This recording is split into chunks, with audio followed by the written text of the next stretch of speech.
तो thousand world के पिछले एपिसोड में हमने देखा था कि लिनफी उस फर्नेस के वर्ल्ड में फंस गया था और मास्टर वो ली से पूछते हैं कि लिनफी कहाँ गया। तो ली बोलता है लिनफी तो भाग गया। और अब आगे तो एपिसोड के स्टार्टिंग में हमें वांजियान पीक का सीन दिखाया जाता है, जहाँ हमें मास्टर वू को दिखाया जाता है जो सेक्ट मास्टर से मिलने जा रहे थे। लेकिन तभी उनके पीछे से एल्डर डैंग बोलते हैं, जूनियर वू तुम मुझे बहुत महीने बाद दिख रहे हो और तुम वांजियान पीक पर क्या कर रहे हो। तो मास्टर वू उन्हें बताते हैं कि मैंने सुना है कि स्नेक डेमन किंग का सील वीक हो गया था और उसे किसी ने समय रहते सेक्ट में रिपोर्ट कर दिया, जिससे एक बहुत बड़ा डिजास्टर रुक गया। तब एल्डर डैंग उसे बताते हैं कि उसका नाम लिनफी था, जिसका नाम सुन मास्टर वू शॉक हो जाते हैं। और एल्डर डैंग उन्हें बताते हैं कि इसलिए सेक्ट मास्टर ने लिनफी को प्रॉमिस किया है कि उसके लिए आप एक शॉर्ट डिफाइन करके उसको देंगे, जिसे सुन मास्टर वू काम का बहाना बनाकर वापस अपने घर की तरफ चले जाते हैं। और हमें प्रेजेंट का सीन दिखाया जाता है, जहाँ मास्टर वू ली से पूछते हैं यह कैसे हुआ। तब ली उन्हें बताता है कि लिनफी अपने आप को उस चेन से आजाद कर मुझे हर्ट करके यहाँ से भाग गया। फिर हमारा सीन लिनफी पर शिफ्ट होता है, जो उस फायर सेलेमेंडर से फाइट कर रहा था, पर वह सेलेमेंडर लिनफी पर भारी पड़ रहा था, जिस पर लिनफी अपने आप को आइस बबल में कवर कर लेता है, जिसे देख वह फायर सेलेमेंडर लिनफी पर फायर से अटैक करता है। जिसके बाद हमारा सीन ली पर शिफ्ट होता है, जो मास्टर वू से कहता है मैं सच बोल रहा हूँ और मैंने अपने आंखों से वह सब देखा था। लेकिन तभी वह जगह हिलने लगता है और उस फर्नेस में से लिनफी बाहर आता है, जिसे देख मास्टर वू बोलते हैं लिनफी तुम इस फर्नेस से बाहर कैसे आ रहे हो। जिस पर लिनफी बोलता है यह तो मेरा अच्छा लगता कि जो मैं इस फर्नेस से सही सलामत बाहर आ गया।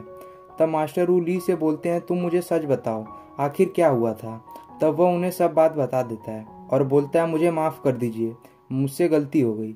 जिसे सुन मास्टर वू बोलते हैं तुमने आज मुझसे झूठ बोला है और इसकी तुम्हें मैं सजा दूंगा और आज से तुम स्वॉर्ड माउंटेन को गार्ड करोगे।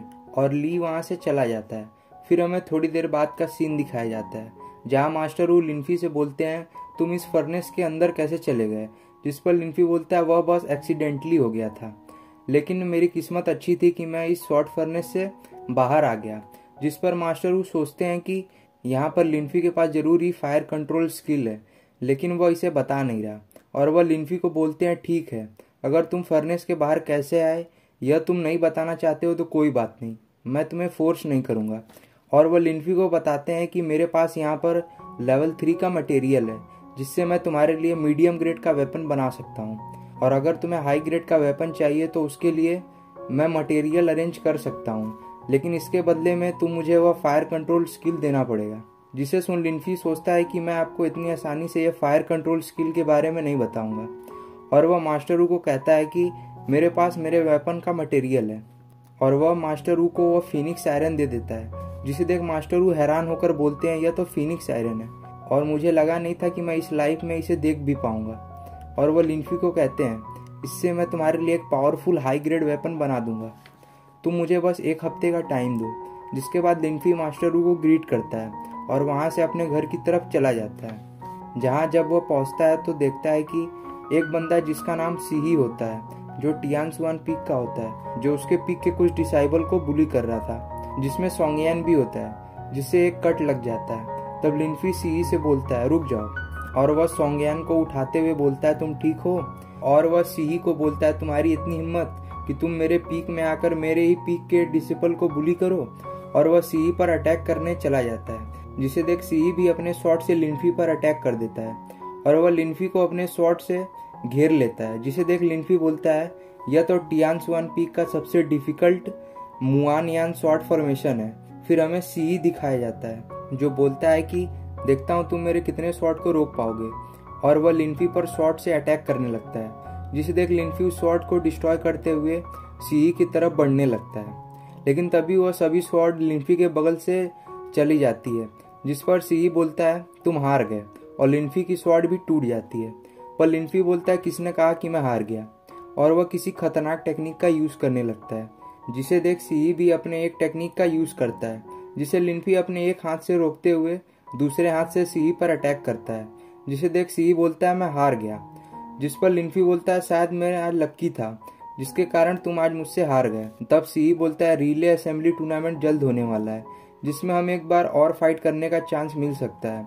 इसलिए तुम इसके लिए तैयार रहना। यह कहकर वह वहां से चला जाता है। तब लिनफी सोंगयान से बोलता है, तुम्हारे और सी के बीच में क्या हुआ है? जिस पर सोंगयान बोलता है, यह कुछ महीनों पहले की बात है। जिसकी कुछ देर बाद लिनफी बोलता है, अच्छा तो ये हुआ था। तो तुम लोगों ने पहले एक ट्रेजर मैप खरीदा, फिर तुम लोग सियाही डेजर्ट चले गए। तुम लोगों ने वहाँ ट्रेजर के लिए खुदाई की, जहाँ तुम्हें ट्रेजर तो नहीं मिला पर तुम्हें सी मिल गया। फिर लिनफी बोलता है, अच्छा हुआ कि सी ने तुम्हें मारा नहीं, और उसे बताता है कि टांसुआन पीक का एक टेक्निक जिसका नाम गोल्डन क्रो शॉट टेक्निक है, जो जब ही प्रैक्टिस किया जा सकता है जब वह बंदा सैंड के कांटेक्ट में होता है, और जो तुमने उसे खोद कर निकाला उससे उसका इंटरनल ऑर्गन भी डैमेज हो सकता था। जिस पर सोंगयान बोलता है, मुझसे बहुत बड़ी गलती हो गई। तब लिनफी बोलता है, ठीक है अब तुम जाओ और अपने कट का इलाज करवाओ। जिसके बाद लिनफी वहां से जाने लगता है। तब सोंगयान बोलता है, सीनियर लिनफी रुकिए, आपने मेरी यहाँ पे मदद किया है, इसलिए मैं आपको यह चीज देना चाहता हूँ। जिस चीज को देखकर लिनफी बोलता है, यह तुम्हें कहाँ मिला? तब सोंगयान बोलता है, वह वहीं खुदाई वाली जगह पर मिला था। तब लिनफी सोंगयान को कहता है, इसके बारे में तुम किसी और को मत बताना, वरना हम खतरे में फंस सकते हैं। जिस पर सोंगयान बोलता है, ठीक है। इसके बाद हमें लिनफी का घर दिखाया जाता है, जहाँ लिनफी उस चीज का नाम आई ऑफ हेवन बताता है, और अभी मेरे करंट स्ट्रेंथ से मैं इस आई ऑफ हेवन का यूज नहीं कर सकता, और अगर मुझे अपनी स्ट्रेंथ और कल्टीवेशन को बढ़ाना है तो मुझे और भी रिसोर्स चाहिए, जो मुझे जब भी मिल सकता है जब मैं वह रिले असेंबली कंपटीशन को जीत जाऊं। और यहाँ पर हमारा ये एपिसोड खत्म हो जाता है, और इसका नेक्स्ट एपिसोड मैं जल्दी से जल्दी अपलोड करूँगा।